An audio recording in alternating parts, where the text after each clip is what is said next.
नमस्कार दोस्तों, मैं हाजिर हूं झारखंड के प्रमुख समाचार पत्रों में छपी झारखंड के 24 जिलों की चुनिंदा बड़ी खबरों के साथ। जानिए आज की तमाम बड़ी खबरें जो आपके लिए जानना बेहद जरूरी है। चाहे बात हो मैया सम्मान योजना की, पीएम और अबुआ आवास की, या फिर राशन कार्ड और पेंशन जैसी योजनाओं की। गढ़वा में 7 दिन के एक नवजात को उसकी मां से छीनकर 5 लाख रुपए में बेच दिया गया और मां की गोदसूनी कर दी गई। जब इसकी भनक गढ़वा पुलिस को लगी तो दूसरे ही दिन पुलिस ने डाल्टनगंज के रेड़मा से नवजात बच्चे का रेस्क्यू कर लिया और खरीदने वाली महिला को हिरासत में लिया गया है। यह मामला गढ़वा जिले के डंडा थाना क्षेत्र का है। जानकारी के मुताबिक छप्परदग्गा गांव के एक परिवार ने नवजात के जन्म के 7वें दिन ही उसे बेच दिया। सूचना मिलने के बाद डंडा थाना पुलिस हरकत में आई और पलामू जिले के डाल्टनगंज के रेड़मा से शनिवार की शाम को नवजात को सुरक्षित बरामद कर लिया। नवजात को खरीदने वाली हिरासत में ली गई महिला ने पुलिस को बताया कि शिशु को 5 लाख रुपए में खरीदा गया था। बताया जा रहा है कि नवजात की मां की मानसिक स्थिति ठीक नहीं है। रेस्क्यू के बाद शिशु और उसकी मां को गढ़वा के सदर अस्पताल में भर्ती किया गया है। फिलहाल पूरा मामला CWC के पास है और पुलिस पूरे नेटवर्क की गहन जांच में जुटी हुई है। झारखंड में मोटे अनाज यानी मिलेट की खेती करने वाले किसानों के लिए बड़ी खुशखबरी है। राज्य सरकार ने 32,911 किसानों को 15,63,24,900 रुपए की प्रोत्साहन राशि जारी कर दी। यह राशि डीबीटी के जरिए सीधे किसानों के खाते में भेजी गई है। कृषि मंत्री शिल्पी नेहा तिर्की ने कहा कि सरकार सिर्फ प्रोत्साहन राशि नहीं देगी बल्कि किसानों से मड़ुआ की खरीद भी करने वाली है। इस साल 17 लैंपस और पैक्स के जरिए मड़ुआ खरीद की शुरुआत की जाएगी। पहले चरण में गुमला, सिमडेगा और खूंटी जिला में खरीद केंद्र खोले जाएंगे। मंत्री ने बताया कि झारखंड मिलेट मिशन का नाम अब झारखंड मड़ुआ क्रांति रखा गया है। 1 एकड़ खेती पर 3,000 और 5 एकड़ खेती पर 15,000 रुपए तक की प्रोत्साहन राशि दी जाती है। सरकार का लक्ष्य है कि मड़ुआ का प्रोसेसिंग करके उसे स्कूल, अस्पताल और आंगनबाड़ी तक पहुंचाया जाएगा। केंद्र की मोदी सरकार ने मनरेगा योजना में एक बड़ा बदलाव कर दिया है। अब मनरेगा को पूज्य बापू ग्रामीण रोजगार योजना के नाम से जाना जाएगा। शुक्रवार को केंद्रीय कैबिनेट ने इस नाम के बदलाव को मंजूरी दे दी है। इसके साथ ही देश भर के ग्रामीण परिवारों को एक और बड़ी राहत दे दी गई। इस योजना के काम के दिनों को बढ़ा दिया गया। अब पहले की तरह 100 दिन नहीं बल्कि पूरे 125 दिन का रोजगार गारंटी के साथ मिलेगा। न्यूज एजेंसी पीटीआई की रिपोर्ट के मुताबिक यह फैसला ग्रामीण रोजगार को मजबूत करने और ग्रामीण परिवारों की आर्थिक स्थिति को सुधारने के उद्देश्य से लिया गया है। आपको बता दें, यह वही योजना है जिसे 2005 में मनमोहन सिंह की सरकार ने शुरू किया था, जिसका नाम राष्ट्रीय ग्रामीण रोजगार कानून था और 2009 में इसे महात्मा गांधी के नाम पर मनरेगा कहा जाने लगा। और अब देश की सबसे बड़ी ग्रामीण रोजगार योजना का नाम बदलकर पूज्य बापू ग्रामीण रोजगार योजना कर दिया गया। झारखंड के राशन कार्ड धारियों के लिए एक बड़ी राहत की खबर आ गई।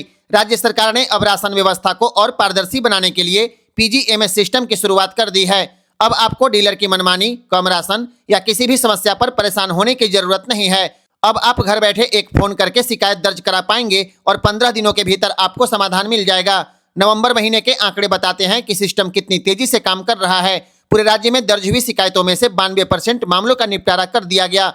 सिर्फ रांची जिले में 765 में से 754 शिकायतें सुलझा ली गईं। इसमें ज्यादातर शिकायतें कम राशन मिलने, चोरी या नए सदस्य को राशन न मिलने जैसे मामलों की थी। शिकायत करने के लिए आपको टोल फ्री नंबर 1967 या 180021255512 पर फोन करना होगा। शिकायत दर्ज करते समय राशन कार्ड नंबर, जिला, पंचायत, लाभुकों की संख्या, डीलर का नाम और समस्या का विवरण तैयार रखना होगा। इसके अलावा PGMS के जरिए आप नए सदस्य को जोड़ना, किसी का नाम हटाना, राशन कार्ड में सुधार या डीलर बदलने के अनुरोध जैसी समस्याओं का भी समाधान करा सकते हैं।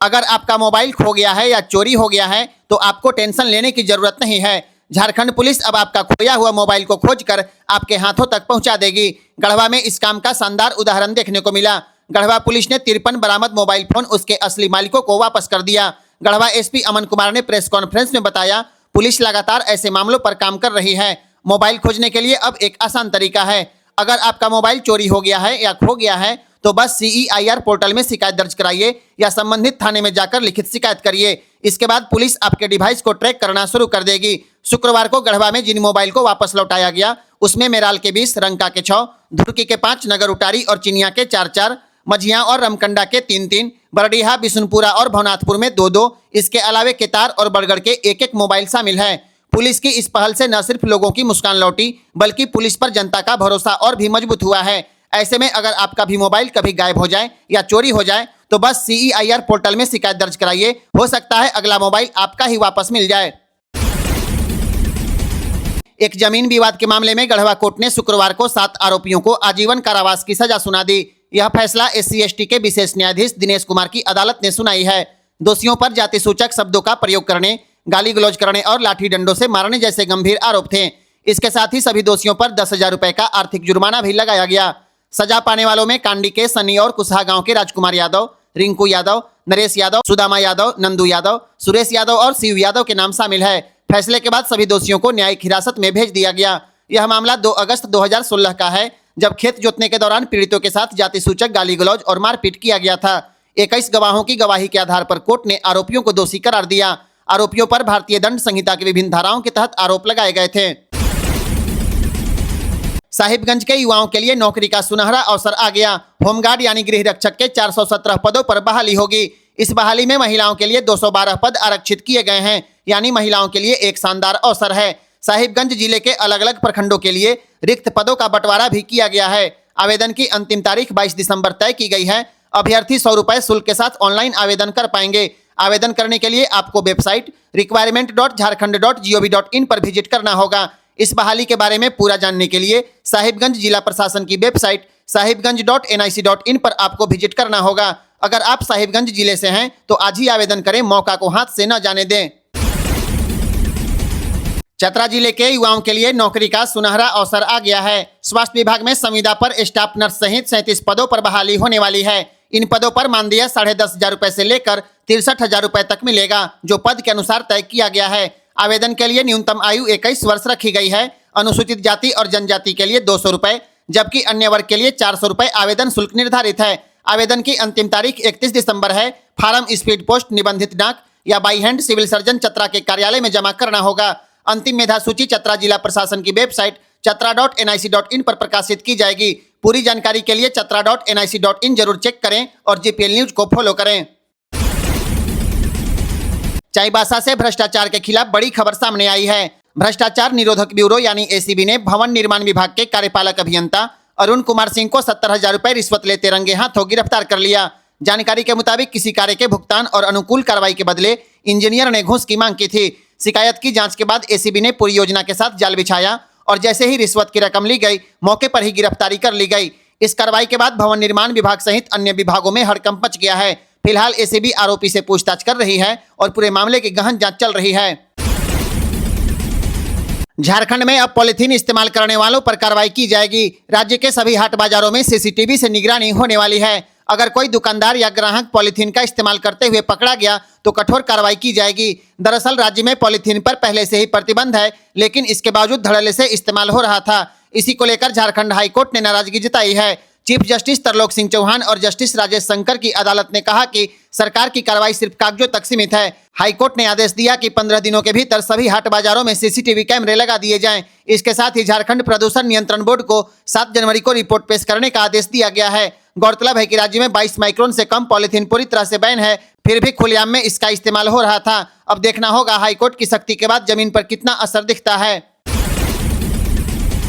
झारखंड में ठंड बढ़ते ही रांची समेत पूरे राज्य में अंडे की कीमतों में तेज उछाल देखने को मिलने लगा है। खुले बाजार में अंडा अब 9 रुपए पीस बिक रहा है। एक दर्जन अंडा 95 से 100 रुपए में और एक ट्रे की कीमत अब 225 से 230 रुपए तक पहुंच गई। थोक विक्रेताओं का कहना है कि इतना महंगा अंडा उन्होंने पहले कभी नहीं बेचा। गर्मी में यही अंडा 160 रुपए ट्रे तक मिल रहा था। फिलहाल अंडा आंध्र प्रदेश, ओडिशा, तेलंगाना और छत्तीसगढ़ से मंगाया जा रहा है। देसी अंडा 16 से 17 रुपए, सोनाली मुर्गी का अंडा 13 से 14 रुपए और बतख का अंडा 12 से 13 रुपए पीस बिक रहा है। दुकानदारों की माने तो अभी अंडे की कीमत कम होने के आसार नजर नहीं आ रहे हैं, यानी ठंड में प्रोटीन भी जेब पर भारी पड़ने लगा है। चतरा जिले में 15 दिसंबर को रोजगार मेला का आयोजन किया जाएगा। यह रोजगार मेला जिला नियोजनालय चतरा के कार्यालय परिसर में लगने वाला है। इस मेला में 18 से 45 साल के युवा भाग ले सकते हैं। चयन के बाद 10,000 रुपए से लेकर 14,500 रुपए तक का वेतन मिलेगा। मोबिलाइजर, सेंटर हेड, गार्ड और टीचर जैसे पदों पर भर्ती होगी। ध्यान रखें, रोजगार पाने के लिए सबसे पहले नियोजन कार्यालय में निबंधन जरूरी है। इसके लिए वेबसाइट झारनियोजन.झारखंड.gov.in पर विजिट कर सकते हैं। निबंधन के बाद मूल दस्तावेज, फोटोकॉपी और पासपोर्ट साइज का फोटो लेकर रोजगार मेला में जरूर पहुंचे। यहाँ कंपनियां योग्यता और साक्षात्कार के आधार पर सीधे चयन करेगी। यहाँ पर कुल 20 पदों पर चयन किया जाएगा, तो देर मत कीजिए, 15 दिसंबर को चतरा के रोजगार मेला में जरूर जाइए। गढ़वा जिले के गरीब परिवारों के लिए राहत की एक बड़ी खबर सामने आ गई। 15 दिसंबर के बाद हेमंत सरकार 36,000 गरीबों को मखमली कंबल देगी। इस बार खास बात है कि सरकार बेहतर क्वालिटी का मिंक कंबल देने वाली है। पहले जहां काले या भूरे रंग के कंबल मिलते थे, अब इस बार सरकार ने इसमें बदलाव कर दिया है। सामाजिक सुरक्षा विभाग ने 36,000 कंबलों की खरीद प्रक्रिया शुरू कर दी है, जो अगले 2 से 3 दिनों में पूरी हो जाएगी। खरीद के बाद कंबल को जिला से प्रखंड, उसके बाद पंचायत स्तर तक भेजा जाएगा, ताकि सही लाभुकों तक समय पर मदद मिल सके। ठंड के इस मौसम में सरकार की यह पहल गरीब और जरूरतमंद परिवारों के लिए वाकई बड़ी राहत साबित होगी। ऐसे ही जमीनी और भरोसेमंद खबरों के लिए जुड़े रहिए जीपीएल न्यूज के साथ। चतरा जिले के युवाओं के लिए एक और सरकारी नौकरी की बड़ी खबर सामने आ गई। कृषि विभाग आत्मा में 22 पदों पर बहाली होने वाली है। इसमें सहायक तकनीकी प्रबंधक यानी एटीएम के 15 पद और प्रखंड तकनीकी प्रबंधक यानी बीटीएम के 7 पद शामिल हैं। वेतन की बात करें तो एटीएम को 25,000 रुपए प्रत्येक माह दिया जाएगा। इसके अलावा बीटीएम को 30,000 रुपए प्रत्येक महीना वेतन मिलेगा। आवेदन शुल्क 500 रुपए तय किया गया है, जबकि आवेदन की अंतिम तारीख 24 दिसंबर है। इच्छुक अभ्यर्थी इस बहाली से जुड़ी पूरी जानकारी के लिए chatra.nic.in की वेबसाइट पर जाकर नोटिफिकेशन जरूर देखें और जीपीएल न्यूज को फॉलो करें। तो अगर आप कृषि क्षेत्र में कैरियर बनाना चाहते हैं तो यह मौका बिल्कुल आपके लिए है। गढ़वा के डीडीसी पशुपतिनाथ मिश्रा की बेटी श्रुति मिश्रा ने गोवा में आयोजित मिस एंड मिसेज महाराष्ट्र प्रतियोगिता में शानदार प्रदर्शन करते हुए miss Maharashtra first runner up का खिताब जीत लिया है। सिर्फ 22 साल की श्रुति फिलहाल पुणे में बीबीए एलएलबी की पढ़ाई कर रही हैं और पढ़ाई के साथ साथ मंच कला और व्यक्तित्व विकास में लगातार आगे बढ़ रही है। यह प्रतिष्ठित प्रतियोगिता 28 नवंबर से 2 दिसंबर तक ताज विवांता गोवा में आयोजित की गई, जिसमें देश भर से चुनी गई 12 प्रतिभागियों ने हिस्सा लिया। कार्यक्रम में हिना खान, एलेना मैक्सिमोवा जैसी जानी मानी हस्तियां मौजूद रही और खास बात यह रही कि हिना खान ने खुद श्रुति को क्राउन पहनाया। आत्मविश्वास, प्रभावशाली रैंप वॉक और संतुलित व्यक्तित्व के दम पर श्रुति ने निर्णायकों का दिल जीत लिया। श्रुति की इस उपलब्धि से गढ़वा, बोकारो और पूरा झारखंड गौरवान्वित है। गढ़वा जिले में राजनीतिक टकराव की एक बड़ी खबर सामने आई है। भाजपा और कांग्रेस के नेता आमने सामने आ गए। आंगनबाड़ी और दाल भात केंद्र के निरीक्षण के दौरान उस समय माहौल गर्म हो गया जब भारतीय जनता पार्टी और कांग्रेस के नेता आमने सामने आ गए। दोनों दल के नेताओं के बीच तीखी बहस हो गई और एक दूसरे पर गंभीर आरोप प्रत्यारोप लगाए गए। इस दौरान मौके पर मौजूद लोग तमाशबीन बने रहे और बहस को लेकर माहौल काफी तनावपूर्ण हो गया। निरीक्षण के दौरान कांग्रेस और भाजपा नेताओं ने एक दूसरे की कार्यशैली पर सवाल खड़े किए। भाजपा नेताओं ने कांग्रेस नेताओं को छुट भैया नेता तक कह दिया, वहीं कांग्रेस नेताओं ने भाजपा नेताओं को भेंडर से जुड़े मुद्दों को लेकर घेर लिया। दोनों ओर से तीखी बहस और आरोपों का दौर चलता रहा, जिस पर वहां मौजूद लोगों की भी प्रतिक्रिया देखने को मिली। दरअसल रंका प्रखंड के दाल भात केंद्र के बंद रहने की शिकायत पर उपायुक्त दिनेश कुमार यादव शनिवार को निरीक्षण के लिए पहुंचे थे। डीसी ने बताया, पहले की जांच में अनियमितता सामने आई थी, हालांकि निरीक्षण के समय केंद्र खुला मिला। पूरे मामले की दोबारा जांच के आदेश दे दिए गए हैं और गड़बड़ी मिलने पर कड़ी कार्रवाई की बात कही गई है। गढ़वा जिले के नगर उटारी अनुमंडलीय न्यायालय ने SC/ST एक्ट से जुड़े मामले में महेंद्र राम चंद्रवंशी को सभी आरोपों से बरी कर दिया। जिला एवं सत्र न्यायाधीश प्रथम संजय कुमार सिंह की अदालत ने यह फैसला दिया है। यह मामला साल 2018 से चल रहा था, जब धुरकी थाना क्षेत्र के धोबनी के रहने वाले शिकायतकर्ता ने भूमि विवाद के दौरान जाति सूचक शब्दों के इस्तेमाल करने और जेब से 5,000 रुपए निकाल लेने का आरोप लगाया था। इस मामले में 11 गवाहों की गवाही दर्ज की गई, जिसमें गढ़वा में 9 गवाही और अनुसंधानकर्ताओं की गवाही नगर उटारी में दर्ज की गई। लेकिन लंबी सुनवाई के बाद कोर्ट ने कहा, आरोपों को साबित करने के लिए पर्याप्त प्रमाण नहीं है। गवाही और साक्ष्य दोनों ही आरोपों को सिद्ध नहीं कर पाए। अदालत के फैसले के साथ 7 साल पुराना केस आखिरकार समाप्त हो गया। पलामू की बहनें तैयार हो जाइए, आपका 2500 रुपए का मैसेज कभी भी आपके मोबाइल पर आ सकता है। मुख्यमंत्री मैया सम्मान योजना के तहत 3,51,580 लाभुक महिलाओं को उनके नवंबर महीने की राशि अब बस 1 से 2 दिनों में मिल जाएगी। जिला सामाजिक सुरक्षा कोषांग ने पूरे बिल को तैयार कर ट्रेजरी को भेज दिया है। जैसे ही ट्रेजरी की मंजूरी मिलेगी, 2,500 हजार रुपए सीधे महिलाओं के आधार लिंक बैंक खातों में पहुंच जाएंगे। पलामू में प्रक्रिया फुल स्पीड में है। बिल तैयार हो चुका है, एंट्री पूरी हो गई है, सिर्फ ट्रेजरी की स्वीकृति मिलना बाकी है। इसके पहले अक्टूबर की राशि भी पिछले महीने महिलाओं को मिल चुकी है और अब नवंबर की किस्त भी आपके खाते में बहुत जल्द पहुंचने वाली है। झारखंड में 15 दिसंबर से शुरू हो रहे धान खरीद की प्रक्रिया में एक बड़ा बदलाव कर दिया गया। अब किसान खुद तय कर पाएंगे कि उन्हें किस दिन और किस समय धान बेचना है। इसके लिए 14 दिसंबर से स्लॉट बुकिंग की सुविधा शुरू हो जाएगी। अपने मोबाइल फोन में ऐप खोलिए, अपना रजिस्ट्रेशन नंबर डालिए, जानकारी भरिए, उसके बाद आपका स्लॉट बुक हो जाएगा। इस बार सरकार का लक्ष्य 6 लाख मीट्रिक टन धान खरीदने का है। सबसे बड़ी राहत है कि किसानों को एकमुश्त भुगतान मिलेगा। रकम 48 घंटे से 7 दिन के भीतर सीधे किसानों के खाते में पहुंच जाएगी। अगर पैसा समय पर नहीं मिले तो किसान सीधे उपायुक्त या डीएसओ से संपर्क कर पाएंगे। धान खरीद में कोई दिक्कत न हो, इसके लिए जेएसएफसी ने 1000 करोड़ रुपए लोन लेने की प्रक्रिया भी शुरू कर दी है, ताकि किसी भी किसान को भुगतान में देरी न हो। पहले दिन धान खरीद केंद्रों पर मंत्री और विधायक भी मौजूद रहेंगे, ताकि किसान बिचौलियों से बचकर सीधे सरकार को धान बेच पाएं। ध्यान रखें, एक किसान अधिकतम 200 क्विंटल ही इस बार धान बेच पाएगा। इससे ज्यादा बेचने के लिए डीसी की अनुमति जरूरी है। झारखंड के रेल यात्रियों के लिए आज बड़ी खुशखबरी सामने आ गई। गढ़वा और पलामू के लोगों को रेलवे की बड़ी सौगात मिलने वाली है। रांची नई दिल्ली राजधानी एक्सप्रेस, जो अब तक सप्ताह में सिर्फ 2 दिन रांची लोहरदगा डाल्टनगंज गढ़वा रोड होकर चलती थी, अब 3 दिन से बढ़ाकर 4 दिन हजारीबाग और कोडरमा होते हुए नई दिल्ली जाएगी। खास बात है कि आने वाले दिनों में यह ट्रेन रोज चलाने की तैयारी है। यही नहीं, पलामू और गढ़वा के यात्रियों की बड़ी मांग पूरी होने वाली है। रांची से लखनऊ तक एक नई ट्रेन की शुरुआत होगी, जो डाल्टनगंज और अयोध्या होते हुए सीधे लखनऊ जाएगी। इसके अलावे झारखंड स्वर्ण जयंती एक्सप्रेस, जिसे रेलवे ने कोहरे के कारण 1 दिसंबर से रोक दिया था, बहुत जल्द फिर से चालू की जा रही है। इन सभी मांगों पर रेल मंत्री अश्विनी वैष्णव ने अपनी सहमति दे दी है और अधिकारियों को कार्रवाई का निर्देश भी दे दिया है। यह जानकारी पलामू के सांसद बीडी राम ने दी है। झारखंड के यात्रियों को आने वाले दिनों में रेल यात्रा का नया और आसान अनुभव मिलने वाला है।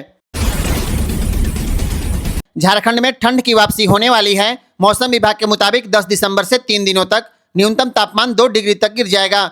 14 दिसंबर से सुबह में कोहरा बढ़ेगा और 15 दिसंबर से शीतलहर चलेगी। इसे देखते हुए राष्ट्रीय स्वास्थ्य मिशन ने पूरे झारखंड के लिए हेल्थ एडवाइजरी जारी की है। सभी जिलों को सख्ती से पालन कराने का निर्देश दिया गया है। एनएचएम की गाइडलाइन के अनुसार बुजुर्ग और बच्चे कम से कम बाहर निकलें, हाथ पैर सिर और कान को अच्छी तरह ढक कर रखें, बाहर जाते समय चश्मा पहनें, गर्म पानी पिए, ठंडा पेय से बचें, हाई कैलोरी और विटामिन सी वाली चीजें खाएं। 6 साल से कम उम्र के बच्चे, गर्भवती महिलाएं, बीपी, शुगर और अस्थमा के मरीजों को खास सावधानी बरतने को कहा गया है। झारखंड में अब अयोग्य राशन कार्ड धारकों पर बड़ी कार्रवाई शुरू हो गई। आपूर्ति विभाग ने अयोग्य राशन लाभुकों की पहचान के लिए एक नया तरीका अपनाया है। सीबीडीटी इनकम टैक्स पोर्टल के माध्यम से आय संबंधी जानकारी के आधार पर ऐसे सभी अयोग्य कार्ड धारकों की पहचान की जा रही है। मीडिया रिपोर्ट के अनुसार जिन लाभुकों का पीएच राशन कार्ड होने के बावजूद उनकी वार्षिक आय निर्धारित सीमा से अधिक है, उन्हें नोटिस भेजने का काम किया जा रहा है। धनबाद जिले के सभी प्रखंडों में आपूर्ति विभाग की ओर से राशन कार्ड की जांच में पाया गया कि कई ऐसे लाभुक हैं जिनकी वार्षिक आय 6 लाख रुपए से अधिक है, फिर भी वे पीएच राशन कार्ड का लाभ ले रहे हैं। खाद्य आपूर्ति विभाग संबंधित व्यक्ति को प्रखंड आपूर्ति कार्यालय में अपना आयकर रिटर्न की कॉपी, आधार कार्ड और राशन कार्ड जमा करने के लिए नोटिस भेजना शुरू कर दिया। इसके अलावा पिछले वर्षों में उठाए गए राशन के एवज में 44 रुपए प्रति किलो के हिसाब से पैसा जमा करना अनिवार्य कर दिया गया। इस तरह की जांच हर जिले में होनी चाहिए, ताकि अयोग्य लाभुकों का नाम काटकर गरीब लाभुकों को जोड़ा जा सके। झारखंड में अब घर बनाना महंगा हो जाएगा। कोयला और लोहा के दाम बढ़ने से ईंट और छड़ के दाम बढ़ जाएंगे, क्योंकि हेमंत सरकार ने खनिज धारित भूमि पर लगने वाले सेस की दर बढ़ा दी है। कोयला अब 250 रुपए से बढ़कर 450 रुपए प्रति मीट्रिक टन कर दिया गया। लोहा 400 रुपए से बढ़कर 600 रुपए प्रति मीट्रिक टन मिलेगा। बॉक्साइट पर 116 रुपया से बढ़ाकर 180 रुपया प्रति मीट्रिक टन तक किया गया है। एल्युमिनियम अयस्क पर लंदन मेटल एक्सचेंज मूल्य का 2% सेस लगेगा, जिसका अनुमानित प्रभाव लगभग 2000 रुपए प्रति टन तक होगा। लाइम स्टोन की दर भी 40 रुपया से बढ़ाकर 100 रुपया प्रति टन किया गया है। सोना, तांबा और सीसा पर सेस 2% से बढ़ाकर 8.5% तक लगाया जाएगा। यानी साफ है, खनिज उत्पादन की लागत बढ़ेगी और इसका असर उद्योग से लेकर बाजार तक में दिखेगा। हेमंत सरकार ने झारखंड के 24,37,931 नए लाभुकों को ग्रीन राशन कार्ड में नाम जोड़ने के लिए अभियान शुरू कर दिया। विभाग की ओर से उन लोगों के नाम पहले जोड़ा जाएगा जिन्होंने पहले आवेदन किया था। उनका नाम पोर्टल पर स्वतः पहले दिखेगा। पोर्टल की व्यवस्था ऐसी है कि SC, ST, OBC तथा दिव्यांग श्रेणी में आने वाले पात्र आवेदकों के नाम पहले प्रदर्शित होंगे। इससे जिला स्तर पर सत्यापन और अनुमोदन का काम तेज गति से हो पाएगा। ग्रीन राशन कार्ड में नाम जोड़ने की प्रक्रिया पूरी तरह डिजिटल और पारदर्शी रखी गई है। इस प्रक्रिया में धनबाद, बोकारो और गिरिडीह जिले को मिलाकर 4,73,775 व्यक्तियों को ग्रीन राशन कार्ड में नाम जोड़ा जाएगा। विभागीय आंकड़ों के अनुसार धनबाद में 1,96,355, बोकारो में 1,59,348 और गिरिडीह जिला में 1,18,072 नए सदस्यों को ग्रीन राशन कार्ड में नाम जोड़ा जाएगा। अगर आप भी योग्य लाभुक हैं तो आपका नाम जल्द ही ग्रीन राशन कार्ड में जोड़ दिया जाएगा। झारखंड के सरकारी प्राथमिक स्कूलों में पढ़ा रहे बीएड योग्यताधारी शिक्षकों के लिए एक बड़ा आदेश जारी हुआ है। प्राथमिक शिक्षा निदेशालय ने साफ कर दिया है कि अब सभी बीएड शिक्षकों को 6 महीने का ब्रिज कोर्स करना अनिवार्य है। यह नियम उन सभी शिक्षकों पर लागू होगा जो 28 जून 2018 से लेकर 11 अगस्त 2023 के बीच नियुक्त हुए हैं। एनसीटीई की अनुमति के बाद यह खास कोर्स न्वाइस कराएगा। रजिस्ट्रेशन 25 दिसंबर तक खुला है और इसके लिए bridge.nois.ac.in पर आवेदन करना होगा। रजिस्ट्रेशन शुल्क 1000 रुपए और एडमिशन फीस 24,000 रुपए तय किया गया है। सरकार का स्पष्ट निर्देश है, यह कोर्स किए बिना शिक्षक की योग्यता मान्य नहीं मानी जाएगी। यानी सेवा पुष्टिकरण, प्रोफेशनल अपग्रेडेशन और नियुक्ति सत्यापन सबके लिए यह प्रमाण पत्र अनिवार्य होगा। दरअसल एनसीटीई के अनुसार बीएड शिक्षक प्राथमिक स्तर पर योग्य नहीं माने जाते क्योंकि उनके पास बाल शिक्षण पद्धति और प्राइमरी लेवल की ट्रेनिंग नहीं होती। अब यह ब्रिज कोर्स पूरा करना सभी के लिए जरूरी होगा। 16 दिसंबर को धनु राशि में सूर्य के प्रवेश करने के साथ ही खरमास शुरू हो जाएगा, जो 14 जनवरी तक चलेगा। इस पूरे एक महीने तक सभी मांगलिक और शुभ कार्य बंद हो जाएंगे। शादी ब्याह, सगाई, गृह प्रवेश, वाहन खरीद पूरी तरह वर्जित रहेगा। ज्योतिषाचार्यों के अनुसार सूर्यदेव के धनु राशि में आने से गुरु की शक्ति कम हो जाती है, इसलिए इस अवधि में शुभ कार्य का फल नहीं मिलता। मकर संक्रांति 14 जनवरी की रात लगेगी, लेकिन शास्त्रों के अनुसार इसका पुण्यकाल 15 जनवरी को सूर्योदय के बाद मनाया जाएगा। खरमास में हालांकि शुभ कार्य रुक जाते हैं, लेकिन यह समय पूजा पाठ और साधना के लिए सबसे श्रेष्ठ माना गया है। इस महीने में रामायण पाठ, गीता पाठ, दान, जप, तप और सूर्यदेव को जल अर्पण अत्यंत शुभ और फलदायी माना जाता है। झारखंड के किसानों के लिए बड़ी खुशखबरी सामने आ गई। अब घर बैठे बिना बैंक गए किसानों को 3 से 4 दिनों में केसीसी लोन मिल पाएगा। ई-केसीसी यानी ई किसान क्रेडिट पोर्टल बहुत जल्द लॉन्च होने वाला है। इसके लिए NABARD, Jharkhand state cooperative bank और सेंट्रल कोऑपरेटिव बैंक धनबाद के बीच त्रिपक्षीय एमओयू साइन हो चुका है। यह पोर्टल पूरी तरह पेपरलेस होगा। किसान अपने मोबाइल या कॉमन सर्विस सेंटर से आवेदन कर पाएंगे। सबसे बड़ी बात, अब न बैंक के चक्कर लगाने पड़ेंगे, न फाइल अटकेगी, न बिचौलियों का खेल चलेगा। किसान अपने आवेदन को ऑनलाइन ट्रैक कर पाएंगे। कहां रुका है, कितने दिन पेंडिंग है, कब तक पैसा आएगा, सबकी रियल टाइम जानकारी मिल पाएगी। लोन की स्वीकृति मिलने पर पूरी राशि सीधे किसान के खाते में चली जाएगी। यह पोर्टल दिसंबर के तीसरे सप्ताह में शुरू होने वाला है। शुरुआत में झारखंड के लगभग 4 लाख किसान इस सुविधा का लाभ ले पाएंगे। ई-केसीसी पोर्टल से किसान को समय पर लोन मिलेगा और बिना किसी परेशानी के खेती का खर्च पूरा हो पाएगा।